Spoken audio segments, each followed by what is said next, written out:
तो नमस्ते दोस्तों, कैसे हैं आप सभी लोग? होप आप सभी लोग गाइस बढ़िया होंगे। तो यार आज हम बात करने वाले हैं टैक्स के बारे में। ऑल्दो हमने इसके ऊपर पहले भी वीडियो बना रखी है। होप आप सभी लोगों ने देख रखी होगी। पर यार जो अभी करंट सिचुएशन चल रही है विद आवर फाइनेंस मिनिस्टर्स, तो यार हमने सोचा कि क्यों ना एक वीडियो और बनाई जाए और इस बार जो है आपको ब्रीफली समझाया जाए टैक्स के बारे में। एंड हाँ, इस बार मैं आपको एक चीज़ और बताने देना चाहता हूँ और हमेशा हम क्या करते थे गाइस कि जब भी हम कोई भी वीडियो की प्रिपरेशन वगैरह करते हैं या फिर वीडियो बनाने की सोचते हैं, तो उस टाइम पे हम क्या करते हैं, दोनों भाई साथ में बैठते हैं एंड टॉपिक के बारे में डिस्कस करते हैं एंड सारी जो समरी है वो एक जगह पे लिख के एंड देन फिर वीडियो। लेकिन इस बार हमने थोड़ा डिफरेंट अप्रोच चुनी है। तो हुँ। हमने क्या करा है, इस बार इंडिविजुअली हमने रिसर्च करी है ताकि जो आपको जो हमारे व्यूअर्स हैं उनको बेस्ट ऑफ द बेस्ट हम जो इन्फॉर्मेशन है वो प्रोवाइड करा सकें। तो कुडोज टू भाई प्रखर भाई, क्योंकि उन्हीं का अरे! ये आइडिया था। बिल्कुल तो भाई। हाँ, भाई तो कुडोज़ तो आपको ही जाता है क्योंकि भाई देखो इंडिविजुअल रिसर्च करने पहली बात तो मुश्किल भी हो जाता है क्योंकि तुम्हें फिर पता नहीं रहता कि क्या चीज़ तुम्हें पार्ट में रखनी चाहिए और क्या चीज़ नहीं रखनी चाहिए।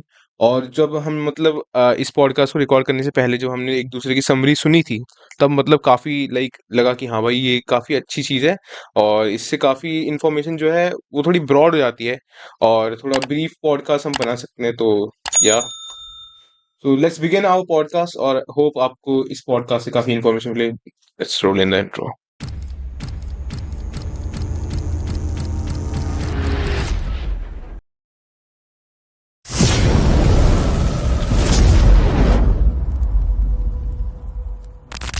Starting with the popcorn, obviously very बिल्कुल। Trendy topic. You start bro. बिल्कुल। तो गाइज हम लोग स्टार्ट करना चाहेंगे अभी बिल्कुल हॉट टॉपिक जो भी अभी चल रहा है वो है पॉपकॉर्न। तो जैसे कि आपको पता है कि अभी पॉपकॉर्न पे फाइनेंस मिनिस्टर ने हमारी जो है टैक्स लगाया है। अब ये टैक्स भी तीन तरीके के पॉपकॉर्न पे लगाया गया है। पहला जो कि है 5% टैक्स जो कि है नॉर्मल पॉपकॉर्न्स पे जो आप मतलब यहाँ वहाँ कहीं से भी खा सकते हो, बनाते हो आप घर पे, ठीक है? उस पे होता है 5% टैक्स। और जो सॉल्टेड पैकेट मतलब पॉपकॉर्न्स है उस पे लगा है 12% टैक्स, ठीक है? फिर आता है कैरेमल पॉपकॉर्न्स जो कि मतलब थोड़े टेस्टी होते हैं और थोड़ा उसमें ज्यादा इंग्रेडिएंट्स होते हैं, उस पे लगाया है 18% टैक्स। अब बात यहाँ पे ये आती है कि एक पॉपकॉर्न जैसी चीज पे ये टैक्स क्यों लगा रही है सरकार? अब जब सरकार ने अपनी इन्वेस्टिगेशंस की थी और हमने जब आर्टिकल्स पढ़े थे काफ़ी, तब सरकार ने ये बात रखी थी कि काफ़ी सारे स्टेट्स और काफ़ी सारे मतलब मूवी थिएटर्स में तो आपको पता ही है पॉपकॉर्न जो सॉल्टेड पॉपकॉर्न्स होते हैं वो होते ही हैं, कैरेमल पॉपकॉर्न्स भी कई जगह बाँटे जाते हैं। तो वो जो पॉपकॉर्न कंजम्पशन है, अब जो टैक्स लगता है वो लगता है कंजम्पशन के ऊपर।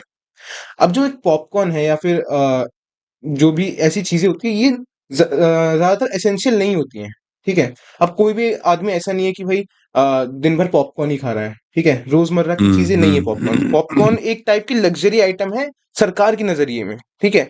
तो हर एक वो लग्ज़री आइटम जो कि सरकार की नज़र में है, उसपे वो टैक्स लगाती है। अब सरकार ने देखा कि पॉपकॉर्न जो है वो काफ़ी मतलब कंज़म्पशन में है और इस पे टैक्स लगाने से अगर सरकार को फ़ायदा होता है तो वो लगाएगी। अब हम्म टैक्स लगाने का सबसे बड़ा मुद्दा ये भी है कि जो कंजम्पशन है, उससे कैसे सरकार प्रॉफिट निकाले, सरकार का जो नज़रिया रहता है वो यही रहता है। अब काफ़ी लोग इस पे कहेंगे कि भाई एक पॉपकॉर्न जैसी चीज़ पे भी अगर टैक्स लगा दोगे तो हमारा क्या होगा? मिडल क्लास का क्या होगा? सबसे पहली बात, एग्जैक्टली भाई। आप लोगों से मैं एक क्वेश्चन पूछना चाहता हूँ, आप में से कितने ऐसे लोग हैं जो कि मतलब कैरेमल पॉपकॉर्न्स खाते हैं? भाई मैं तो नहीं खाता। मैं तुम भी क्यों नहीं नहीं खाता, खाते? मैं पॉपकॉर्न ही नहीं खाता भाई। That's why that's the reason. ये जो पॉपकॉर्न जैसी चीज है ये एक लग्जरी आइटम है, ये लग्जरी में कंसीडर की जाती है। इसीलिए हम्म जो इनडायरेक्ट टैक्स है जो कि जीएसटी है हमारा उसको सरकार ने इम्पोज कर दिया, ठीक है? अब जो सेकंड सबसे बड़ी चीज है जो कि है अभी सबसे बड़ा जो टैक्स लगता है वो है सेस। सेस हम्म टैक्स जो जो कि गाड़ियों पे लगता है, गाड़ियों पे और इन सब चीजों पे।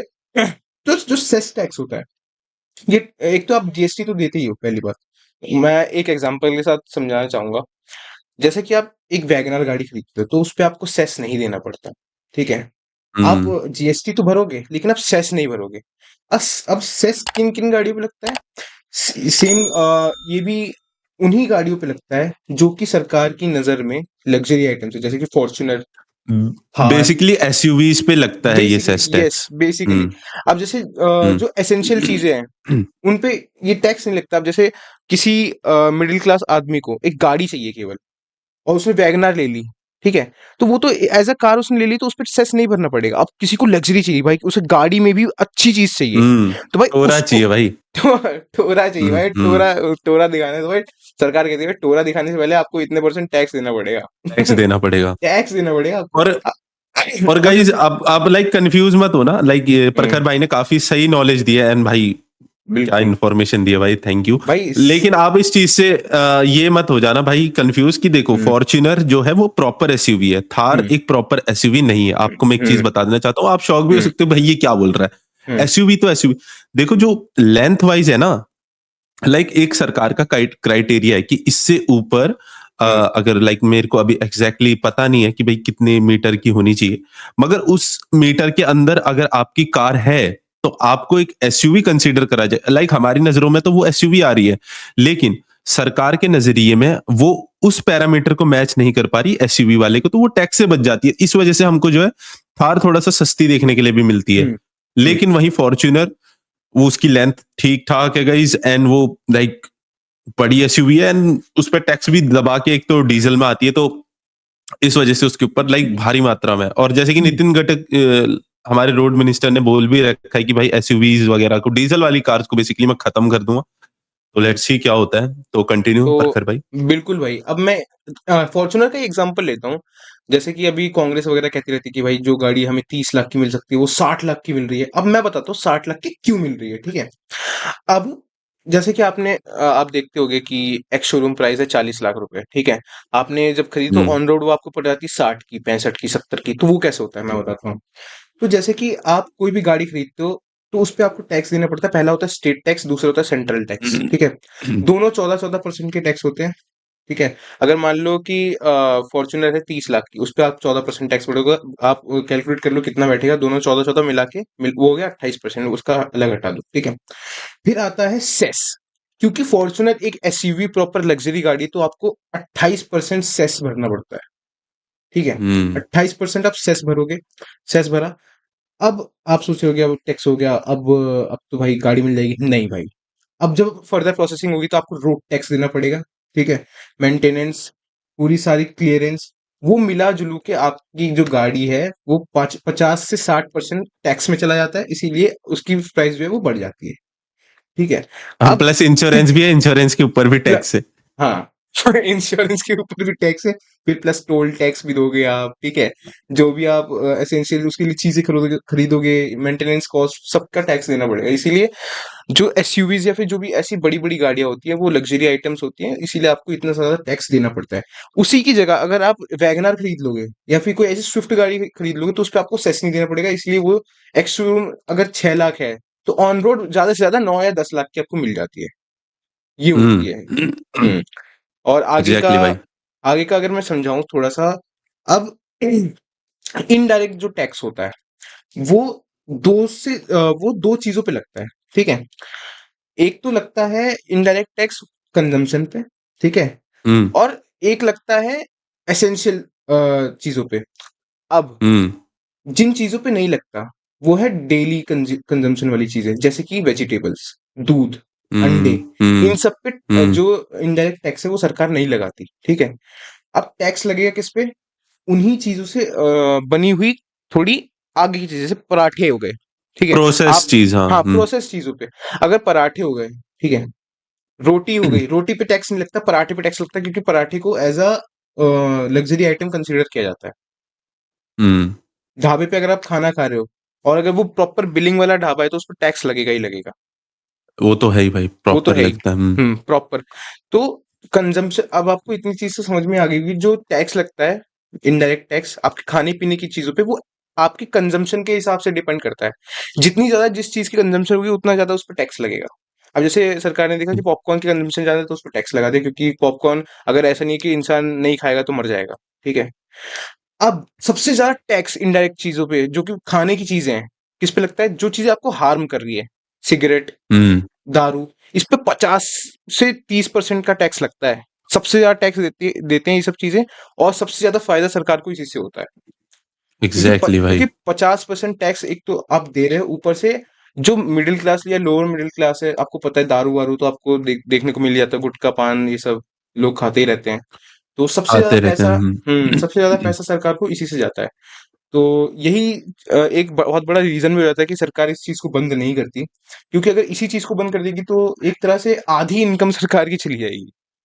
क्योंकि जो चीज एग्जैक्टली क्योंकि जो चीज आपको 50% टैक्स दे रही है अपनी इनकम का, उस चीज को सरकार क्यों ही बंद करेगी? आप खुद सोच के देखो एक चीज। और प्लस इसके ऊपर वैट भी लगाती है स्टेट हम्म गवर्नमेंट हम्म दारू के हाँ, ऊपर, ये लाइक। भी है। सेंट्रल अपना लेती है, स्टेट अपना लेती है, ये भी है। ये देख लो। तो इसलिए मिला के आपको देखा होगा कि कहीं कहीं कहीं पे आपको लाइक किसी किसी स्टेट में, जैसे गुड़गांव है, हम्म वहां पे आपको जो है दारू थोड़ा सस्ती देखने के लिए मिलती है। स्टेट दिल्ली में टैक्स भी नहीं लाइक लगता थोड़ा वहां पे। सस्ती मिलती है। हाँ। हाँ, स्टेट टैक्स वहां पे कम लगता है। अब सबसे ज्यादा जैसे हाँ, तो दारू यही अगर आपको रीजन है। कहीं महंगी दिख रही है, तो वो इसीलिए क्योंकि वहां पे स्टेट टैक्स ज्यादा लगता है, क्योंकि सेंट्रल का जो टैक्स होता है वो हम्म पूरे पैन इंडिया में एक ही रहता है।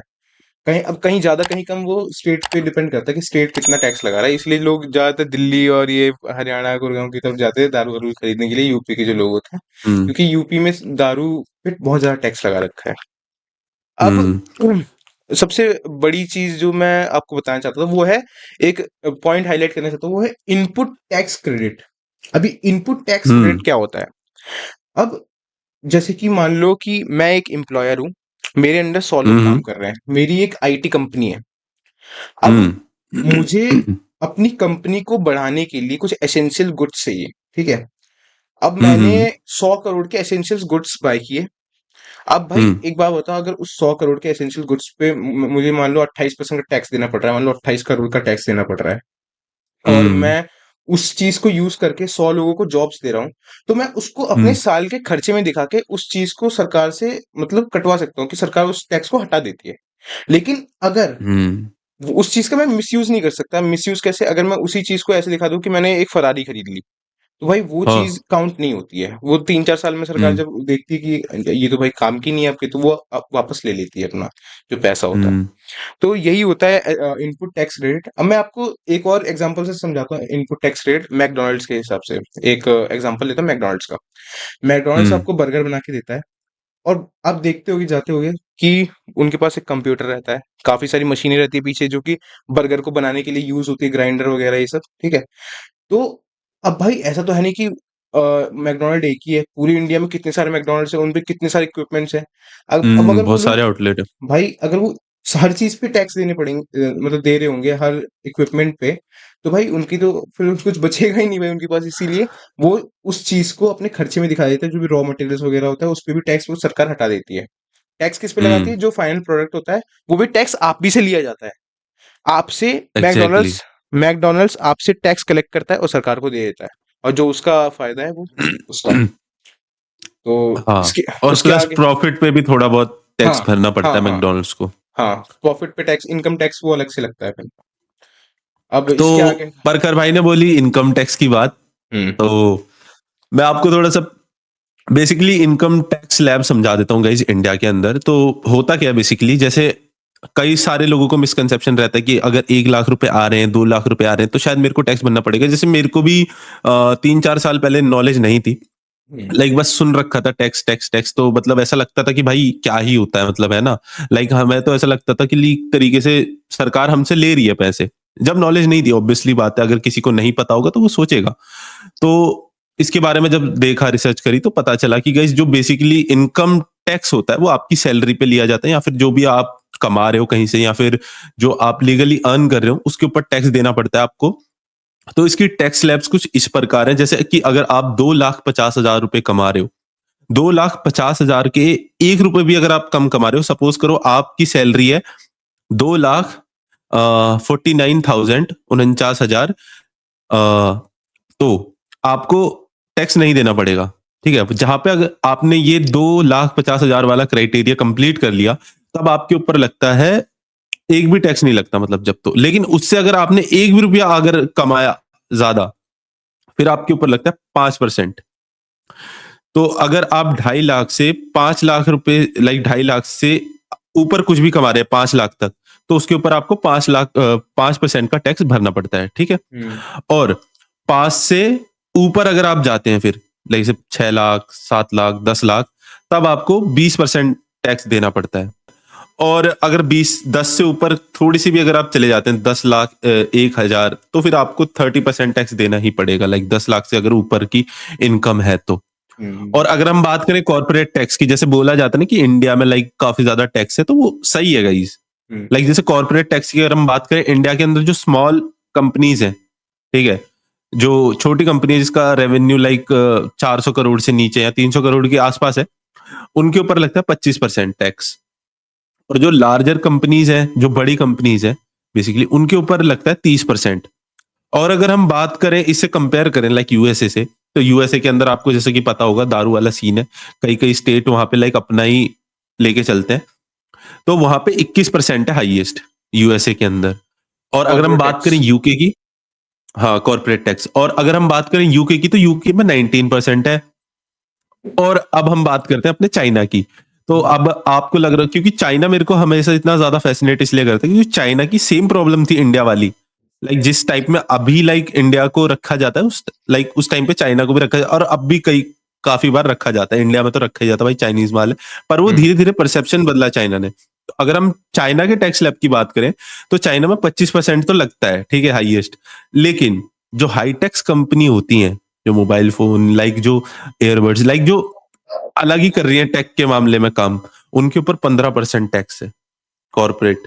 हुँ, मतलब वहाँ की सरकार कितना ज़्यादा प्रोत्साहन, इसलिए आपने देखा होगा कि जो फ़ोन्स होते हैं वीवो, ओप्पो, ये इतने सारे लाइक कैसे कर पा रहे हैं भाई? इतने सारे लाइक इनोवेशन, फोल्डेबल बना दिया। हुआवे का भी आपने फ़ोन देखा हो, हम ट्रिपल हुँ, टाइप हुँ, फोल्ड। हुँ, हुँ, तो हुँ, वो हुँ, इसी वजह से कर पाते हैं क्योंकि भाई उनका टैक्स थोड़ा कम पड़ता है। तो वो इन पैसों से ये बहुत बड़े, अब आपको लग रहा होगा 25 और 15 में तो आपको इतना परसेंट नहीं, लेकिन आप सोचो खुद, जो कंपनी लाइक लाख-लाख करोड़ का जिसका रेवेन्यू जा रहा है, उसके लिए हुँ, 10% कितना होगा? अगर वो 10% जो टैक्स में लगा रही है, वो टैक्स 10% वो अपने इनोवेशन में लगा रही है अब। एंड हुआवे का आपको नहीं पता होगा, हुआवे का लाइक बेस्ट कैमरा है भाई, जो अभी हुँ, 2023-4 में अभी देखा गया था। जो फ़ोल्डेबल लाइक फ़ोन सबसे में बेस्ट कैमरा। निकाला है उसने। हुँ, नहीं, बहुत फोल्डेबल में नहीं, फोल्डेबल में नहीं है। फोल्डेबल में एक चीज़ होती है कि फोल्डेबल में आपको कैमरा से कॉम्प्रोमाइज़ तो करना ही पड़ेगा। क्योंकि हुँ, इस एक तो स्लिम बहुत ज़्यादा होता है, फोल्ड बहुत बार करना पड़ जाता है, तो वहाँ पे दिक्कत। चलो वो तो दूसरा टॉपिक हो गया, हम अपने हुँ, टॉपिक पे स्टिक रहते हैं। तो आप ये चीज़ देखो कि भाई चाइना कैसे ग्रोथ कर रहा है हमसे। एंड वहीं पे अभी हम लाइक अगर हम फाइनेंस मिनिस्टर से अपने पूछते हैं, या फिर अगर हम बोल भी देते हैं कि भाई लाइक पिछली बार जैसे किसी ने पूछा भी था कि प्याज लहसुन इतने ज़्यादा महँगे हो गए, तो एरोगेंट टाइप का रिप्लाई था फाइनेंस मिनिस्टर का हमारे कि मैं प्याज लहसुन हुँ, नहीं खाती, हुँ, है ना? तो ये हुँ, कोई बात नहीं होती क्योंकि आप एक ऐसे देश में रहते हैं भाई जहाँ पे हर एक धर्म रहता है ना? लाइक हर एक धर्म के लोग रहते हैं एंड वो काफ़ी जो चीज़ हम कंज़्यूम नहीं करते वो करते हैं। बिल्कुल। तो और आप एक रिप्रेजेंटेटिव हो, एक गवर्नमेंट, आप सरकार हो, आप एक इंडिविजुअल के नहीं हो, हुँ, है ना? तो वहाँ पे थोड़ा-सा रिस्पॉन्सिबिलिटी होनी चाहिए, मुझे ऐसा लगता है। एंड हाँ भाई, ये था थोड़ा जो अपना इनकम टैक्स का जो था और हुँ। Corporate tax. हुँ, बिल्कुल भाई। और मैं एक और चीज़ पॉइंट आउट करना चाहूँगा, एक होता है डायरेक्ट टैक्स तो होता ही है, एक होता है डायरेक्ट इनकम टैक्स, ठीक है? अब जैसे हुँ, सचिन भाई ने बताया कि ढाई हुँ, एलपी अगर आपके मतलब 2.5 लाख साल की इनकम है, तो आपको हुँ, टैक्स नहीं लगेगा उसके ऊपर जो भी होता है। अब एक एग्ज़ाम्पल मैं आपको बताना चाहूँगा जो कि है एचडीएफसी के सीईओ का। अब जो हुँ, एचडीएफसी के सीईओ है, वो 40% टैक्स देते हैं अपनी इनकम का, जो कि उनकी इनकम लगभग साढ़े 11 करोड़ के आसपास है, सालाना। तो हुँ, उसका हुँ, सीधा-सीधा 40% टैक्स देते हैं क्योंकि उन्होंने अपना जीएसटी जो है वो रजिस्टर्ड कर रखा है। अब जो लोग रजिस्टर्ड होते हैं जीएसटी से, वो डायरेक्टली टैक्स देते हैं। अब आप आपकी मर्ज़ी होती है कि आप कुछ जीएसटी रजिस्टर करवाना है या नहीं करवाना है। अब जैसे हम लोग देखते हैं, सुनने में आता है कि भाई अक्षय कुमार ने 300 करोड़ रुपए टैक्स दिया है, इतना करोड़ रुपए टैक्स दिया है, इतने करोड़ रुपए टैक्स, तो वो क्यों दे रहा है? पहली बात, हाँ। सरकार सरकार खुद ही उसकी इनकम को देख के उसके हिसाब से टैक्स उससे वसूल करती है। वो भी इसीलिए क्योंकि उसने अपने आप को as a GST like GST का जो भी होता है ना, लाइक मेंबर्स और जस्ट लाइक हाँ। एलआई उसने रजिस्टर कर रखा है, ठीक है? अब जो भी बिग बॉडीज़ होती हैं या फिर जो भी हुँ, कोई लोग होते हैं, ये खुद को जीएसटी में रजिस्टर्ड करवाते हैं, ठीक है? हम्म उसके हिसाब से उनके इनकम के हिसाब से, उनके प्रॉफिट के हिसाब से सरकार उनसे टैक्स लेती है। इसीलिए आपको सुनने में आता है कि भाई अक्षय कुमार 300 करोड़ रुपए टैक्स दे दिया, 400 करोड़ रुपए टैक्स टैक्स दे दिया। अब एक चीज़ ऐसी भी है कि अगर आप चाहते हो, आप अपने हिसाब से भी सरकार को जाके कर जो है वो दे सकते हो। आप अपनी मतलब श्रद्धा के हिसाब से ऐसा भी आप बोल सकते हो हाँ कि आप अपने हिसाब से, अब अक्षय कुमार के वो जैसे मन में होगा कि भाई आज मैं इतना दे देता हूँ, इतना देता हूँ, वो मतलब थोड़ा हित हो जाएगा उसका, देश का। देश का हित हो जाएगा। अब जैसे आप सुनते हो कि टाटा कंपनी ने 1500 करोड़ का यहाँ पे डोनेशन दे दिया, इतना टैक्स दे दिया, इतना टैक्स दे दिया, वो भी उन्हीं के ऊपर होता है। ये जो बिग बॉडीज होती है, ये अपने हम्म हिसाब से टैक्स दे सकती हैं। और सबसे ज्यादा ये जो डायरेक्ट टैक्स होता है ना, ये सबसे ज्यादा घातक हम्म होता है सैलरी वर्कर्स के लिए। क्योंकि जो कंपनीज होती हम्म है, ये पहले से ही टैक्स काट के इन हैंड इनको सैलरी देती है। तो उनके लिए हाँ सबसे ज्यादा घातक होता है, क्योंकि अगर मान लो मेरी 70,000, मेरी 1 लाख रुपए सैलरी है, और कंपनी पहले ही 30% उसमें से टैक्स काट के मुझे दे रही, तो मेरे हाथ में तो भाई 70,000 ही आ रहा है। ठीक है, तो सबसे ज्यादा जो डायरेक्ट टैक्स होता है वो इनके लिए बुरा होता है। बाकी ये जो अब जीएसटी वगैरह है, ये तो मैंने जैसे पहले बताया था कि वो आपके लिए भी सेम है और एक उद्योगपति के लिए भी सेम है। ये जो डायरेक्ट टैक्स हम्म होता है, डायरेक्ट टैक्स जो है वो आ, हर एक के लिए नहीं होता। वो केवल उन्हीं के लिए होता है जो लोग रजिस्टर करते हैं या फिर जो लोग कॉर्पोरेट वगैरह में काम कर रहे हैं। हम्म तो अब हम बात कर लेते हैं एक और हॉट टॉपिक की, लाइक जिसको पता होगा कि मतलब निर्मला जी जो हमारी फाइनेंस मिनिस्टर है, उन्होंने कहा था कि जो हमें सेकंड हैंड कार होती है, बेसिकली हम्म। उनकी टंग स्लिप हो गई थी, उन्होंने कह दिया था कि जो हाँ। 13 लाख रुपए की गाड़ी है, एंड वो 9 लाख रुपए में जो बेचते हैं सेकंड हैंड डीलर उनको, हम्म। उनको जो है 18% का टैक्स देना पड़ेगा। तो कई लोग नीचे लिख रहे थे लॉस में देना पड़ेगा क्या? अरे तो मैं ऐसा नहीं बताता है हूँ भाई, सचिन भाई, एक लाइक चीज बताता हूँ। ऑटो वाले के हाँ हम ऑटो में जा रहे थे कल, तो ऑटो वाला कहता है हाँ कि भैया मुझे ये ऑटो बेचना है 1 लाख का। हमने कहा बेच लो हाँ भैया, क्या दिक्कत है? तो कहते कि हाँ 1 लाख का मैं बेचूंगा, 30 में से 30,000 रुपये मुझे टैक्स देना पड़ेगा। मैंने कहा नहीं भैया ऐसा नहीं है, मैंने समझाया बेटा कि नहीं भैया ऐसा नहीं है। ये उनकी जो फाइनेंस मिनिस्टर है उन्होंने गलती से बोल दिया था। बेसिकली मान लो अगर आपने ओएलएक्स पे डाली है तो ओएलएक्स को देना पड़ेगा, आपको नहीं देना। वो ओएलएक्स वालों को, हम्म डीलर्स को देना है। ये था। डीलर्स को टैक्स देना है बेसिकली। अगर आपकी गाड़ी आप सपोज करो 9 लाख रुपए की है, हुँ, ठीक है, तो अब डीलरशिप उसे 9 लाख में तो नहीं बेचेगी, ऑब्वियसली प्रॉफिट रखेगी अपना, तो बेसिकली 1 लाख रुपए का अगर डीलरशिप ने अपने पास प्रॉफिट रखा भी, ठीक है, तो उसको उस प्रॉफिट के ऊपर 18% जीएसटी देना पड़ेगा, तो बेसिकली 18,000 रुपए जो है सरकार को चले जाएंगे। हुँ, तो ये है, जितना ये परसेंट आप प्रॉफिट रखेगी डीलरशिप अपने पास, उसका 18% जो है हुँ, देना पड़ेगा। तो क्योंकि अब भाई क्योंकि एक चीज़ होती है कि हम्म भाई देखो, आप सेकंड हैंड कार हम्म अगर बेच रहे हो तो पहले से ही आप वैसे ही लॉस में हो, क्योंकि आपने वो गाड़ी मान लो 14 लाख की खरीदी थी। फिर आपने हाँ उसे यूज़ किया और तो उसकी प्राइस वैसे ही घट गई है, आप उसे वैसे ही लॉस में बेच रहे हो। हाँ मान लो, डेप्रिशिएट होगी। हाँ, डेप्रिशिएट हो गई। मान लो अगर उसकी कंडीशन बिल्कुल नई जैसी है, तब भी भाई उसकी कॉस्ट तो हम्म घटेगी ना, क्योंकि आपने उसको यूज़ किया है, वो डेप्रिशिएट उसकी जो भी है कॉस्ट वगैरह वो कम हो जाएगी, है ना? तो अनलेस एंड आपको अनटिल अगर वो टोयोटा नहीं है भाई, टोयोटा की गाड़ी की अच्छी वैल्यू मिलती है भाई। हाँ, वो तो है भाई, लेकिन भाई उसमें 3-4 लाख का नुकसान तो आपको होना ही होना है, कुछ भी कर लो। ठीक है, सेकंड हैंड हाँ इज अ मतलब सेकंड हैंड। हम्म। दूसरी ब्रांड के हिसाब से अगर देखा जाए तो फॉर्च्यूनर वगैरह जो है ये ठीक इनका प्राइस मिल जाता हम्म। है, मैंने इनका प्राइस ठीक मिल जाता है। ऑब्जर्व किया है। एब्जॉर्ब नहीं, हाँ ऑब्जर्व। हाँ एब ऑब्जर्व किया है, ऑब्जर्व ऑब्जर्व। ठीक है। थैंक यू भाई।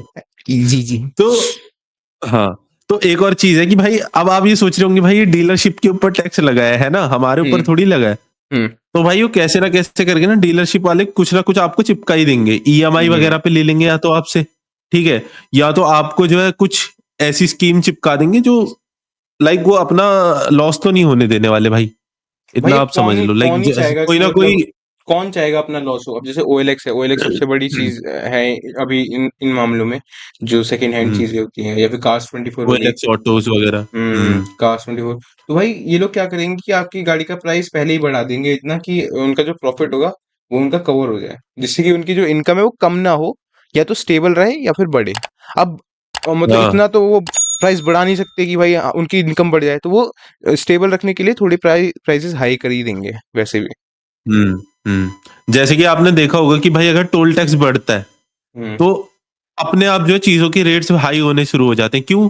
अगर टोल टैक्स भर रहा है, अब ट्रक ड्राइवर्स जो आ रहे हैं, हुँ, आपको पता है ट्रक ड्राइवर्स थोड़ी ना देंगे भाई टोल टैक्स। अब जो वो हुँ, किसी कंपनी का लेके आ रहे हैं, तो वो उससे कटवा लेते हैं अपना, हुँ, ठीक है? कि भाई इसमें डाल दो मालिक साहब या जो भी है इनका जो भी रहता होगा। अब जो अगर आप देखो जो टोल टैक्स अगर बढ़ रहा है, तो वो हुँ, हर एक चीज़ पे अप्लाई होगा। जो भी आपकी लाइक किसी भी थ्रू आती है, लाइक रोड से अगर जा रही है, हुँ, तो वो आप ही को भरना पड़ेगा as a consumer. Hmm, toll tax भी अगर बढ़ रहा बिल्कुल। है, हुँ, हुँ। तो अब ज उस चीज़ को भी आप ही को भरना पड़ेगा। लाइक उस जैसे रेफ्रिजरेटर आया है, हुँ, हुँ, ठीक हुँ, है? हुँ, वो भी तो कहीं लाइक आ रखा है ना, रोड हुँ, के थ्रू अगर आ रहा है। तो कंपनीज़ क्या करती हैं कि उसके ऊपर कैसे ना कैसे लाइक प्राइस वगैरह लगा-लुगू के आपसे ले लेती हैं। बेसिकली जो कंपनीज़ है ना, वो अपने आप को लॉस में नहीं रखती कभी भी। हुँ, हुँ। बिल्कुल। हुँ, और जैसे कि आप देखते हो कि जब जो ऑयल सर्विस टैक्स है, अगर सर्विस टैक्स उस पे स्टेट गवर्नमेंट या फिर सेंट्रल बढ़ा देती है, तो हर चीज़ के दाम वेजिटेबल्स हो चाहे कुछ भी हो, वो बढ़ जाते हैं। क्यों? क्योंकि हुँ। जो कि ट्रांसपोर्टेशन कॉस्ट होती है, जो भी वेजिटेबल्स की, वो बाय रोड ही होती है, ठीक है? तो जो हाँ। ट्रांसपोर्टेशन कॉस्ट पहले आ रही थी, वो कंपनीज़ की बढ़ जाती है, जिससे कि क्या होता है कि जो किसान वगैरह है या फिर जो वेजिटेबल्स की प्राइसेज़ है, वो भी बढ़ना शुरू हो जाते हैं। अब जैसे कि सचिन भाई ने बताया था कि किसी ने क्वेश्चन किया था कि आपने ऑयल पे सर्विस टैक्स बढ़ा दिया है, तो ये जो प्याज वगैरह है जो कि सबसे ज्यादा सप्लाई होते हैं like all over the India, ठीक है, by the trucks and all, तो उनके प्राइसेस एकदम से हाई हो जाते हैं, ठीक है, जब भी हुँ, सरकार टैक्स बढ़ाती है। तो उसी पे उनका थोड़ा रूड रिप्लाई आया था कि मैं तो खाती ही नहीं, है ना? तो हुँ, हुँ। ये चीज थी कि उन्होंने और सर्विस भाई टैक्स बढ़ा एक दिया चीज़ था। और, एक हम्म, चीज़ और, लाइक अब गवर्नमेंट के हिसाब से एक ऐसी कंट्री जो भाई गर्मियों के दिनों में कितनी ज़्यादा हॉट हो जाती है, इंडिया का आपको पता ही है भाई टेम्परेचर कितना हाई चला जाता है। एंड हम्म, इस बार लाइक 2024 में तो आपको पता ही है भाई रिकॉर्ड तोड़ दिल्ली में गर्मी पड़ी है। हम्म, एक ऐसी कंट्री है जहाँ पे भाई इतनी ज़्यादा हीट पड़ती है एंड एसी को लग्ज़री आइटम कंसीडर कर रही है सरकार। 28% जीएसटी लिया जाता है एसी पे। बताओ। लाइक अगर कोई मिडिल क्लास अगर एसी लगवाना चाहता है घर पे या फिर एयर कंडीशनर वगैरह जो भी लगाना चाहता है भाई उसके लिए तो लाइक इम्पॉसिबल टाइप की चीज़ हो जाएगी। 40 से 50 हज़ार की तो उसको एक एयर कंडीशनर ही पड़ जाएगा। बिल्कुल, ऊपर से फिर वो बिजली बिल वगैरह कैसे देगा? हाँ, बिजली का बिल भी देना पड़ेगा और अगर क्योंकि मान लो 40,000 तक में तो हाँ, वो कॉर्पोरेट मज़दूर है, पहले ही वो उसके पास जो सैलरी आ रही है वो कट-पिट के आ रही है, और नुकसान है उसका तो। वही। प्लस उसको भाई 40,000 में तो भाई आपको 5 स्टार एसी मिलने का नहीं, मेरे को तो नहीं लगता लाइक 40,000 हुँ, में लाइक अगर आपको 5 स्टार एसी चाहिए तो 50,000 से ऊपर का होना चाहिए। हुँ, उसके ऊपर अगर आपका 2 या 3 स्टार एसी है, तो भाई हुँ, आप यूँ समझ लो बढ़िया घाटे में जाओगे, बहुत बढ़िया तगड़े बिल घाटे में। आएगा लाइक 10,000 तो 2 महीने का आएगा ही आएगा आपको। हाँ, मतलब अगर आप 5 स्टार एसी, अगर अगर आप एसी वगैरह या फिर रेफ्रिजरेटर वगैरह ले रहे हो, तो कोशिश करो कि थोड़े पैसे ज़्यादा डाल के 5 स्टार ही ले लो, क्योंकि वो इतनी बिजली बचा के आपको दे देगा कि 1 साल में आप नया फ्रिज ले सकते हो उससे। समझ रहे हो? हाँ, एग्ज़ैक्टली भाई। वो इतनी बिजली आपको बचा के दे देगा, इतने पैसे वो आपके बच जाते हैं, वो आपको पता नहीं चलता, क्योंकि आपके पैसे वो धीरे-धीरे खर्च हो रहे हैं, इंस्टॉलमेंट में जा रहे हैं। जब वो साल के अंत में आके जब बड़ा अमाउंट हो जाता है ना, तब आपको रियलाइज़ हो जाता है कि हाँ भाई, ये तो बहुत बड़ा अमाउंट हो गया। नहीं, नहीं, इंसान के मन में ये चलता है ना भाई अब एसी थोड़ी चली है यार, पंखा भी हुँ, चला है, मोटर भी चली है, ऐसा कुछ हुँ, होगा लेकिन भाई एसी काफ़ी ज़्यादा बिजली कंज़्यूम करती है, आपकी ऑर्डिनरी लाइट्स अब तो एलईडीज़ आ गई, अब वो तो 100 हुँ, वाट के बल्ब होते थे भाई पहले, वो ज़्यादा कंज़्यूम करता है, एलईडी आ गई 9-9 वाट की भाई, वो तो इतना हुँ, कंज़्यूम ही नहीं कर पंखा कितना ही कर लेता होगा। मुश्किल से मुश्किल अगर आप 2 महीने का बिल देखो तो 3000 भी नहीं बैठेगा, हाँ, और सर्दियों में तो है और भी ना? कम होता है। और सर्दियों में तो और भी कम होता है। तो हुँ, अब एसी देखना भाई अब गर्मियों में अगर एसी चलेगा जिसको भी पता हो, भाई हुँ, 10,000 से 15,000 तो ईज़िली जाता है 2 महीने का। ईज़िली जाता है भाई ये। हुँ। और अब हम लोग बात करते हैं स्लोगन की। और ये जो हमने इतना मिसकंसेप्शन बना रखा है कि टैक्स देना सिर्फ़ गरीबों से पैसे लेने का तरीका है, ये गलत है। बिल्कुल गलत। टैक्स देना एक रिस्पॉन्सिबिलिटी है, एक कंट्रीब्यूशन है। अगर हम अपने देश को बेटर बनाना चाहते हैं, तो हमें अपने हिस्से का टैक्स देना होगा। आपको लगता है कि ये सारा पैसा गवर्नमेंट के पास जाता है और वो उसे ऐसे ही वेस्ट कर देती है। लेकिन आप ये सोच कर देखो, कि जब आपका tax roads, education, health care defence और इंफ्रास्ट्रक्चर में जा रहा है, और एक और बात, अगर आपको लग रहा है कि आपका जो टैक्स है वो वेस्ट हो रहा है तो आपके पास एक और ऑप्शन है। वोट करो, एक्टिवली पार्टिसिपेट करो और अपने रिप्रेजेंटेटिव को अकाउंटेबल बनाओ। अगर आप अपने पैसे को सही जगह देखना चाहते हो तो आपको अपनी आवाज उठानी होगी। This is Mindful Minds, we are signing out.